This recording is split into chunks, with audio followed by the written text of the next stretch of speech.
Bismillahirrahmanirrahim. Di video ini kami akan menjelaskan bagaimana cara untuk melakukan uji instrumen. Uji instrumen di sini yang dimaksud adalah uji validitas dan reliabilitas. Dikatakan uji validitas, uji validitas itu dilakukan sebelum penelitian dilakukan. Hal ini untuk memastikan bahwa instrumen yang akan kita gunakan, dalam hal ini instrumen adalah kuesioner Jadi instrumen itu banyak, tapi di sini kami fokus pada kuesioner. Kuesioner yang digunakan benar-benar dapat mengukur target penelitian kita. Tapi syaratnya uji validitas ini harus dilakukan di luar dari target penelitian kita.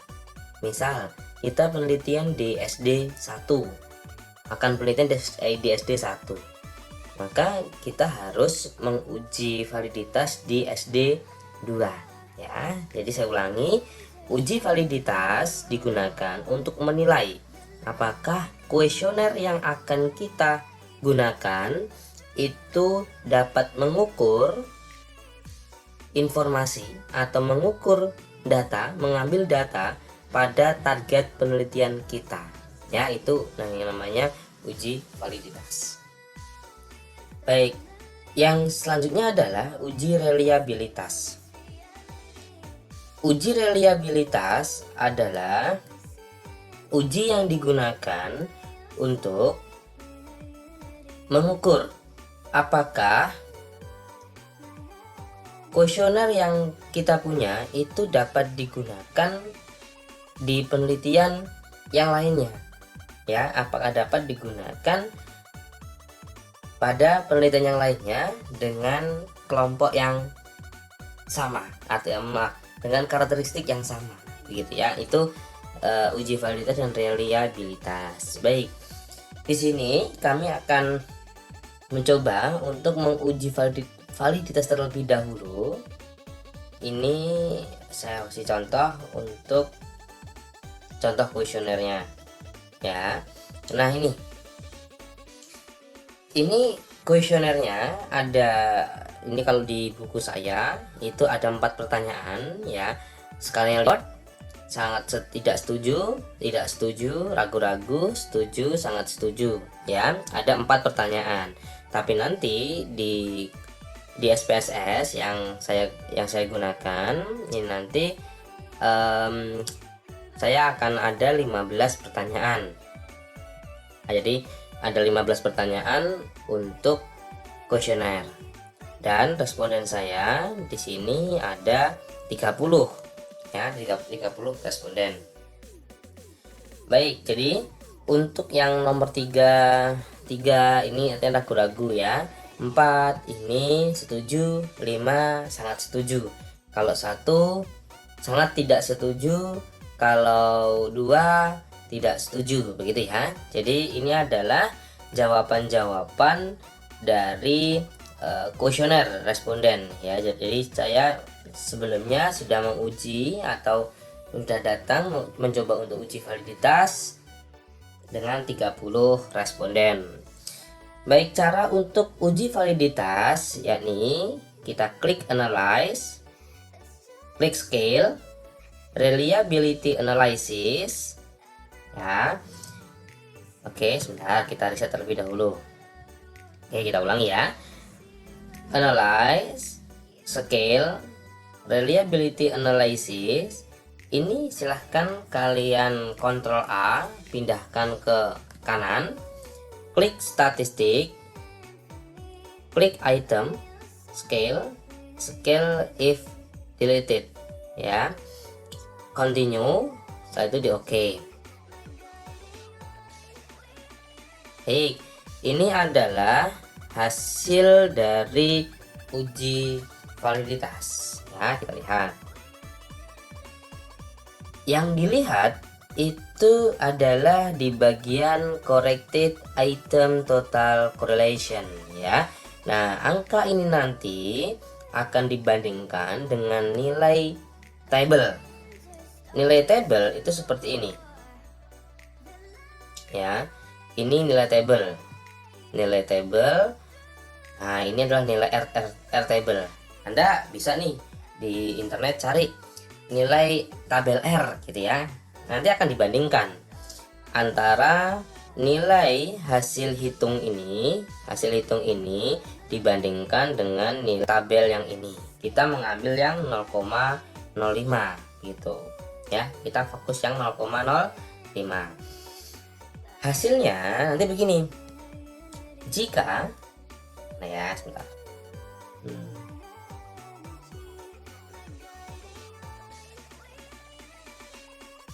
Nih ya, baik. Jika R hitung atau R yang di SPSS tadi lebih besar daripada R tabel, maka item pertanyaannya valid. Bila R hitung atau R yang di SPSS tadi lebih kecil daripada R tabel, maka item pertanyaannya tidak valid. Ya, begitu. Jadi ini adalah cara untuk menentukan apakah pertanyaan itu valid atau tidak valid gitu. Saya ulangi, jika R hitung atau R di SPSS tadi lebih besar daripada R tabel, ini adalah R tabel ya, lebih besar dari R tabel, maka pertanyaannya valid. Bila R hitung lebih kecil dari R tabel, maka item pertanyaannya tidak valid. Baik ya, ini adalah R hitung. Nah, sekarang bagaimana menentukan R tabelnya? Di sini ada tingkat signifikansi dua arah. Kita memakai dua arah dan kita memakai 0,05. Jadi nanti Anda semuanya fokusnya di garis ini ya, ke bawah ini ya. Jadi fokus ke bawah. Nah, setelah itu di bagian kiri Anda di sini ada jumlah responden ya, jumlah responden dari 1 sampai berapa ini ya. Ya banyak lah ini ya, ini sampai 200. Nah, sekarang kita memilih yang mana? Caranya untuk memilih, kita lihat di ini ya, di SPSS kita itu ada 30 responden ya, 30 responden, 15 pertanyaan. Nah, 30 ini adalah jumlah responden. Jadi kita nanti cari di bagian sini mana angka 30. Oke. Nah, ini 30. Ini 30. Nah, apakah langsung yang dibaca ini? Tidak. Kita lihat di atas.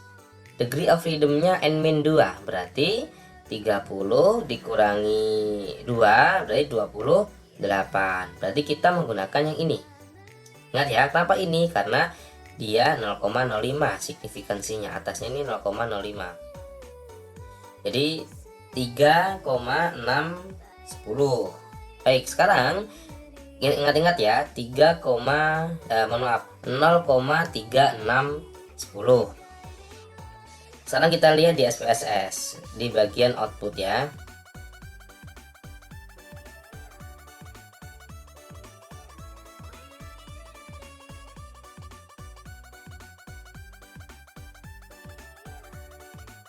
Baik, kita lihat di sini. Dapat kita lihat bahwa di sini, bentar ya.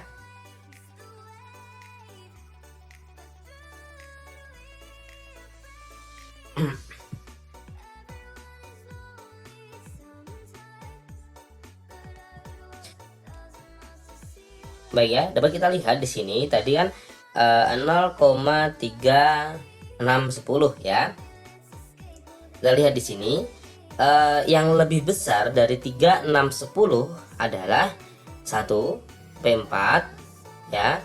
Setelah itu P6, ini lebih besar 3610, 4 6. Setelah itu P8, 4 6 8. Setelah itu P10, 4 6 8, P10, P11, P13 ya. Jadi ini adalah pertanyaan yang valid ya, karena dia di atas 0,3610. Kita ingat-ingat ya. Jadi ini adalah pertanyaan yang valid. Nah, pertanyaan yang valid ini nanti akan kita gunakan untuk uji reliabilitas. Ya, jadi yang valid ini ya, yang valid nomor 4, 6, 8, 10, 11, 13 ini nanti adalah pertanyaan yang digunakan untuk penelitian. Jadi yang tidak valid bisa Anda buang atau bisa Anda ujikan ulang ya, atau Anda paksakan, tapi bagusnya sih adalah dibuang saja gitu. Jadi hanya dari 15 pertanyaan yang dipakai hanya 1, 2, 3, 4, 5, 6 ya. Jadi 15 pertanyaan hanya 6 yang valid. Itu yang digunakan untuk penelitian. Jadi 9 pertanyaan yang lain dibuang saja, tidak diikutkan dalam penelitian. Baik, jika sudah ada yang valid seperti ini adalah modal untuk uji reliabilitas. Caranya adalah klik analyze, scale, reliability, masukkan pertanyaan ini, keluarkan semua dulu ya, keluarkan semua, masukkan pertanyaan-pertanyaan yang valid saja ya. Pertanyaan yang valid tadi nomor 2, nomor 4 ya, 2, 4. Setelah itu nomor mohon maaf bukan P2 ya, P4, P6, oke, P4, P6, P8, setelah itu P10, setelah itu P11 dan P13 ya. Ini adalah pertanyaan yang valid. Ulang ya, P4, P6, P8, oh ketinggalan ya, P8. Baik, jadi ini pertanyaan yang valid. Nah, pertanyaan yang valid ini digunakan untuk uji reliabilitas ya. Kalau sudah, klik saja ya di sini, tetap. Setelah itu silakan Anda oke. Hasilnya yang dilihat adalah yang ini, reliability statistik, yang Chrome Batch ini ya, reliability statistik. Kita lihat bahwa dalam Chrome Batch Alpha ya, dalam Chrome Batch Alpha 0,721. Nah, ini juga dibandingkan dengan nilai R-tabel, di mana R-tabel yang ini. Kenapa? Karena responden masih 30. Yang berkurang itu pertanyaannya, bukan respondennya ya. Jadi 360. Artinya pertanyaan ini atau kuesioner ini reliable ya. Jadi pertanyaan yang valid tadi terdiri dari 5 pertanyaan, itu reliable, artinya bisa digunakan untuk penelitian yang lain dengan karakteristik yang sama. Baik, mungkin begitu materi terkait uji validity dan reliability. Semoga bermanfaat ya. Silahkan video ini dibagikan ke rekan-rekan Anda jika dianggap bagus dan penting. Baik, sekian dari saya. Assalamualaikum warahmatullahi wabarakatuh.